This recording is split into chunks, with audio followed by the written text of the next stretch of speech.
Now at 5:30, a dangerous move nearly cost a family of 10 their lives today at a Lauderdale Lakes apartment complex. Emergency workers say they were trying to cook with a makeshift stove indoors. Local 10 News reporter Derek Shore live with details on this. Well, that family of 10 so very lucky that they woke up this morning. They were likely breathing in that carbon monoxide throughout the night. They were cooking last night. Take a look at that makeshift stove that they were cooking on. It is a tire rim. One by one, BSO Fire Rescue pulling out 10 people, 7 of them just kids, from an apartment here in Lauderdale Lakes, all overcome by what would appear to be carbon monoxide poisoning. The culprit, a makeshift stove, a tire rim. When he like that, I keep him like that, right?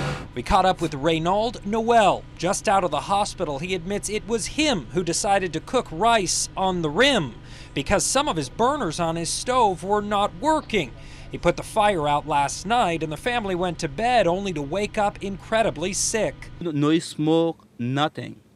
I don't know, after that, I feel dizzy. I tell my cousin, I feel dizzy. He said cooking on the rim is something he did during Hurricane Irma when they lost power. Management at the Canterbury Palms Apartments not so happy. Just kind of asking them why they decided to use a tire rim instead of their stove would be the first question I believe we will ask. Noel says he's living with his cousin, her husband, and both of their children. 10 people in a 3-bedroom, he says, is not too much. As for cooking on an open flame on a tire rim, he won't be doing that again. You know, sometimes you do things, you think you do good job, I think bad job. You understand? You did a bad job. Yeah, so Reynold chalking this up to a lesson learned, but BSO is now investigating to see if there was any criminal negligence or neglect of those children, those 7 that went to the hospital. According to Reynold, all of them are going to be okay, and most of them have already been discharged from the hospital.